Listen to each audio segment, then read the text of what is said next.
بڑی دردناک عذاب ہے۔ اور یہ ان آیتوں میں اللہ نے فرمایا جہاں اللہ تبارک و تعالیٰ نے عائشہ رضی اللہ عنہ کی بارات کے لیے قرآن کی سورۃ النور میں جو 2 رکوع اتارے ہیں یہ انہی میں اللہ فرما رہے ہیں۔ اس لیے بھائیو سب سے بڑا دخل زبان کا ہے۔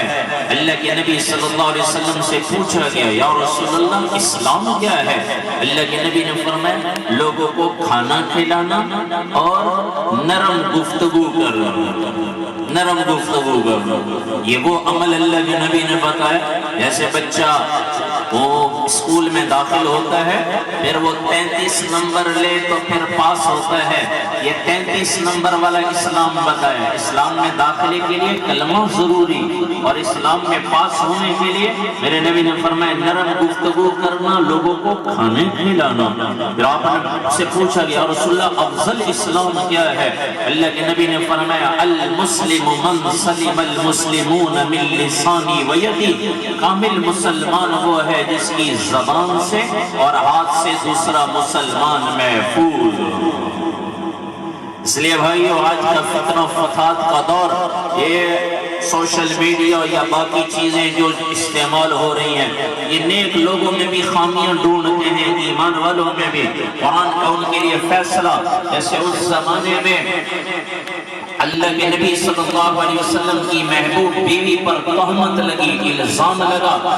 صفوان بن امیہ کے ساتھ جو واپس آ رہے تھے اللہ کے نبی صلی اللہ علیہ وسلم کی زوجہ محترمہ کو لے کر پہنچے، ان میں عبداللہ ابن ابی بن سلول اور کچھ لوگ اور بھی شامل ہو گئے، اور کئی دنوں تک وہی نہیں اتری، اور اللہ تبارک و تعالیٰ نے اپنے پیارے حبیب صلی اللہ علیہ وسلم کا امتحان تھا یہ تو ان پر۔ اما عائشہ رضی اللہ عنہ کو بھی پتہ نہیں، اللہ کے نبی صلی اللہ علیہ وسلم کو اللہ کے سب سے زیادہ محبت اما عائشہ رضی اللہ عنہ سے۔ اللہ کے نبی سے بھری مجلس میں صحابی پوچھ رہے ہیں یا رسول اللہ آپ کو کس سے محبت؟ تو مجلس میں بیوی کا نام لینا ہم بھی عیب جو ہے وہ مناسب نہیں سمجھتے۔ اللہ کے نبی نے بھری مجلس میں صحابی سے فرمایا مجھے سب سے زیادہ محبت عائشہ سے ہے۔ وہ کہنے لگے یا رسول اللہ میری مراد مردوں میں کس سے محبت؟ اللہ کے نبی نے یہ نہیں فرمایا مجھے حضرت ابوبکر صدیق رضی اللہ عنہ سے محبت۔ اللہ کے نبی نے فرمایا ابوہا، مجھے حضرت عائشہ رضی اللہ عنہ کے والد سے سب سے زیادہ محبت ہے، تو جن سے اتنی محبت۔ اور آخری وقت میں اما عائشہ رضی اللہ عنہ کی گود میں سر ہے، اللہ کے نبی نے آخری جو منہ میں آپ کے دیا ہے وہ اما عائشہ رضی اللہ عنہ کا لعاب تھا جو مسواک چبا کر آپ نے دیا اما عائشہ رضی اللہ عنہ نے۔ اللہ نے بڑے فضائل، لیکن کچھ لوگوں نے تہمت لگائی، وہی رکی رہی۔ پھر اللہ کے نبی صلی اللہ علیہ وسلم پر وہی آئی۔ اللہ کے نبی واقعہ تو لمبا ہے، وقت تھوڑا ہے، مہمان زیادہ ہیں، صرف عرض یہ کرنا چاہتا ہوں کہ وہ تو وہ لوگ تھے جن کو اللہ نے چنا تھا، صحابہ وہ لوگ اللہ کے نبی کے گھرانے کے لیے۔ حضرت عمر رضی اللہ تعالیٰ عنہ سے اللہ کے نبی نے پوچھا اور لوگوں سے بھی پوچھا عائشہ کے بارے میں تمہارا کیا خیال ہے؟ اپنی باندی بریرہ سے پوچھا کیا خیال ہے؟ یا رسول اللہ میں نے پاک دامنی کے سوا کچھ نہیں دیکھا۔ حضرت عمر رضی اللہ تعالیٰ عنہ سے اللہ کے نبی نے پوچھا عمر تمہارا عائشہ کے بارے میں کیا خیال ہے؟ انہوں نے عرض کیا رسول اللہ عائشہ سے آپ کا نکاح کس نے کیا؟ اللہ کے نبی نے فرمایا وہ تو اللہ نے کیا ہے، مجھے خواب میں تصویر دکھائی گیا، جبرائیل علیہ السلام ایک خال لے کر آئے ریشمی رومال اور اس سے پردہ ہٹایا اور اس میں اما عائشہ رضی اللہ عنہ کی تصویر اور عرض کیا یا رسول اللہ یہ آپ کی ہونے والی بیوی ہے۔ اللہ کے نبی نے فرمایا اللہ نے میرا نکاح کیا عائشہ سے۔ حضرت عمر رضی اللہ عنہ نے عرض کیا یا رسول اللہ آپ کا کیا خیال ہے؟ اللہ نے کوئی آپ کو عیبدار چیز دی؟ اللہ کے نبی کا حوصلہ ہوا، آپ عائشہ رضی اللہ عنہ کے پاس آئے، آپ کے والد بیٹھے ہیں، والدہ بیٹھی ہیں، اور آپ فرما رہے عائشہ اگر صرف سے کوئی غلطی ہو گئی ہے تو معافی مانگ لو، توبہ کر لو، اللہ معاف کر دیں گے۔ حضرت عائشہ رضی اللہ عنہ فرماتی میں رو رہی تھی، ایک جب میں نے والد کی طرف دیکھا کہ جواب دے، والدہ کی طرف دیکھا وہ خاموش بیٹھے، پھر میں نے اللہ کو پکارا اور اس وقت حضرت یعقوب علیہ السلام کا مجھے نام بھی یاد نہیں آیا، میں نے یہ کہا اے یوسف کے رب اپنے طرف سے تو اپنے نبی پر میری بارات کو اتار. اور وہ فرماتی ہے مجھے یہ یقین نہیں تھا کہ میرے بارے میں قرآن اترے گا. میں نے کہا وحی کے ذریعے سے جبرائیل علیہ السلام کے ذریعے سے اللہ اپنے نبی کو بتا دیں گے. لیکن ایک دم اللہ کے نبی پر وحی اترنی شروع ہوئی. حضرت ابوبکر صدیق رضی اللہ عنہ کا رنگ پیلا پڑ گیا. پتہ نہیں میری بیٹی کے بارے میں کیا حکم اترے گا. اب عائشہ رضی اللہ عنہ رو رہی ہیں. اتنی دیر میں وحی ختم ہوئی. اللہ کے نبی نے فرمایا اے عائشہ تجھے خوشخبری ہو اللہ نے تیری بارات کے لیے قرآن اتار دیا. بھائیو کسی پاگل یہ تو وہ تھی جو نبی کے خاندان نبی اور نبی کی زوجہ محترمہ. پھر اللہ تبارک و تعالیٰ نے اس قرآن کے 2 رکوع میں جو اللہ نے غصہ ظاہر کیا ہے غضب ناک میں ہے. پورا قرآن اٹھا کر دیکھیں ان 2 رکوع کے علاوہ اللہ نے کوئی غصہ نہیں دکھایا.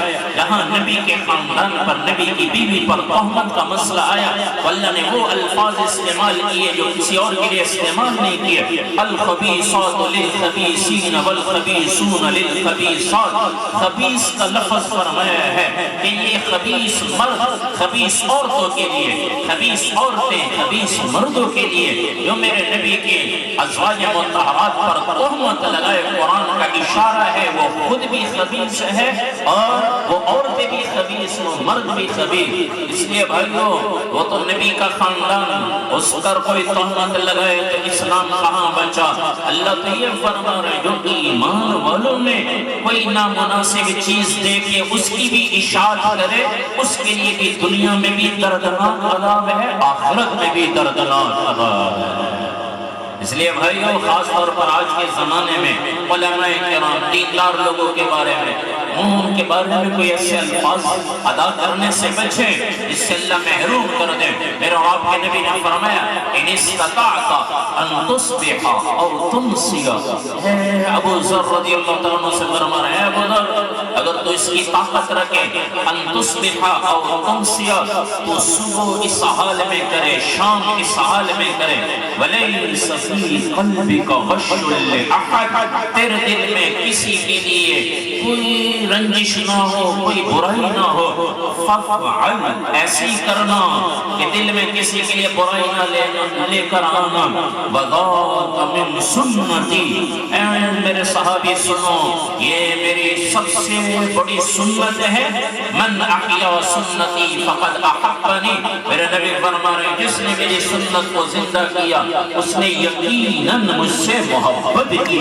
کہ میری سنت کو زندہ کیا میرے نبی نے فرمایا وہ جنت میں میرے ساتھ ہو. اس لیے بھائیو آج سے میں اور آپ کی ایک نیت کر کے اٹھیں. آج کل ہر نوجوان کے پاس موبائل ہے سوشل میڈیا ہے. ایک عالم کی دوسرے کے خلاف ایک اس کے خلاف یہ باتیں آج کل عام ہیں. نہیں ہمیں کیا ضرورت کسی کے بارے میں بات کرنے کی. دلوں کا حال اللہ جانتے ہیں. ایک صحابی ایک یہودی کے پیچھے بھاگے تلوار لے کر جب اس کے قابو میں آ گیا اور تلوار مارنے لگا قتل کرنے لگا. اس یہودی نے کلمہ پڑھ لیا کلمہ پڑھ لیا. جب یہ مارنے والا اس نے پھر بھی تلوار چلا دی مار دیا اسے قتل کر دیا. جب یہ اللہ کے نبی کے پاس آئے اللہ کے نبی یوں آیا سامنے اللہ کے نبی نے ایک دم اس سے اعراض کیا منہ پھیر لیا. وہ کہنے لگا یا رسول اللہ موت کے ڈر کی وجہ سے کلمہ پڑھا ہے. اللہ کے نبی نے فرمایا تو نے دل چیر کے دیکھا ہے تو کسی کے دل کی حالت ہم نہیں جانتے. اس لیے ہر ایک کے بارے میں اچھا گمان.